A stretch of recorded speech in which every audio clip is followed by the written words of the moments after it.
नमस्कार, मेरा नाम है कृष्णा बिस्ट और आप देख रहे हैं जनसत्ता फटाफट। चलिए नजर डालते हैं आज की बड़ी खबरों पर।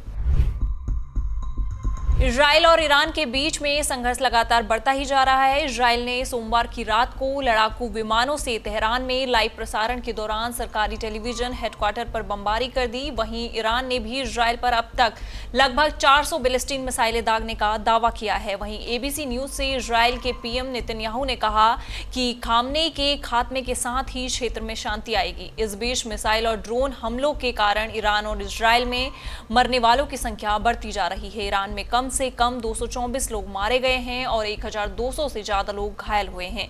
ईरान के जवाबी हमलों के कारण इजराइल में कम से कम 24 लोग मारे गए हैं और 592 अन्य घायल हुए हैं। वहीं भारत ने संघाई सहयोग संगठन द्वारा इजराइल के ईरान पर हो रहे हमलों की निंदा से खुद को अलग कर लिया है। ये कदम इस प्रभावशाली यूरेशियाई राजनीतिक संगठन के भीतर इस मुद्दे को लेकर संभावित मतभेदों की ओर इशारा करता है। दुनिया भर के नेता बार बार इस टकराव को टालने और हालात को शांत करने की अपील कर चुके हैं, क्योंकि इजराइल द्वारा अपने क्षेत्रीय प्रतिद्वंदी ईरान पर किए जा रहे अभूतपूर्व हमलों से पूरे क्षेत्र में अस्थिरता फैलने का खतरा है। मालूम हो कि शुक्रवार को एक और दौर की लड़ाई तब शुरू हुई जब इजराइल ने ईरान की सैन्य और परमाणु ठिकानों पर हमले किए। वहीं मध्य प्रदेश के इंदौर के रहने वाले राजा रघुवंशी की तब हत्या कर दी गई जब वो अपनी पत्नी सोनम रघुवंशी के साथ हनीमून ट्रिप पर मेघालय के शिलांग गए थे। इस मामले पर मेघालय की डीजीपी ने कहा कि इंदौर के कारोबारी राजा रघुवंशी की हत्या की जांच के दौरान आरोपी राज कुशवाहा और सोनम रघुवंशी के बीच संबंधों के अलावा अन्य कारणों का पता लगाने के लिए जांच जारी है। प्रेस कॉन्फ्रेंस में डीजीपी ने कहा कि मामले में जो मकसद बताया गया है वो बहुत अच्छा नहीं है। राजा की हत्या के सिलसिले में उनकी पत्नी, उसके प्रेमी राज और 3 हत्यारों को गिरफ्तार किया गया था।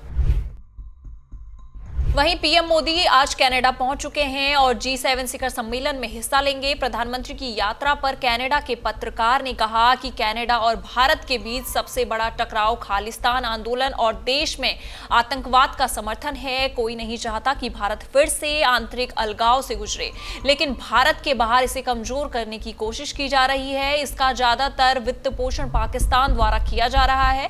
उन्होंने आगे कहा, कनाडा और भारत के बीच सबसे बड़ा टकराव खालिस्तान आंदोलन और देश में आतंकवाद का समर्थन है। कोई नहीं चाहता कि भारत फिर से आंतरिक अलगाव से गुजरे, लेकिन भारत के बाहर इसे कमजोर करने की कोशिश की जा रही है। इसका ज्यादातर वित्त पोषण पाकिस्तान द्वारा किया जा रहा है। वो सभी समूह जो भारत को नष्ट करना चाहते हैं वही लोग हैं जो इजराइल और अमेरिका को नष्ट करना चाहते हैं। वो राष्ट्र राज्य की अवधारणा को कमजोर करते हैं।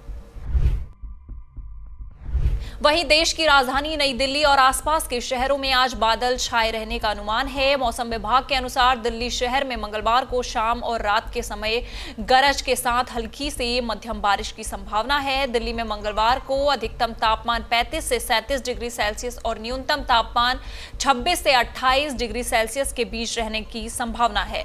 वहीं मुंबई में मौसम विभाग ने बारिश का ऑरेंज अलर्ट जारी किया है। महाराष्ट्र राज्य के रायगढ़, पुणे और सतारा जिलों के घाट वाले इलाकों में अलग अलग स्थलों पर अत्यधिक भारी बारिश का रेड अलर्ट जारी किया गया है। आईएमडी ने मुंबई के अलावा महाराष्ट्र के ठाणे, पालघर, रत्नागिरी, सिंधुदुर्ग, अमरावती, भंडारा, गोंदिया, नागपुर जिलों के लिए ऑरेंज अलर्ट जारी किया है।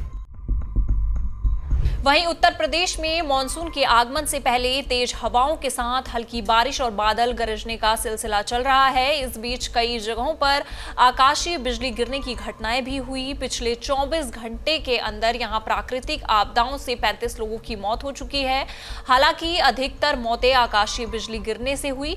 29 लोग आकाशीय बिजली की चपेट में आकर अपनी जान गंवा चुके हैं। इस बीच मौसम विभाग के वैज्ञानिकों ने डराने वाली बात कही है।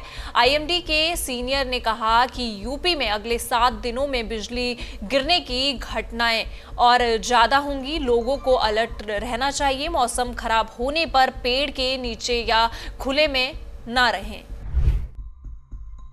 इन सारी खबरों पर आपका क्या कहना है, आप हमें कमेंट सेक्शन में जरूर बताइएगा और इसी तरह की देश दुनिया की खबरों के साथ जुड़े रहने के लिए देखते रहिए हमारे साथ जनसत्ता।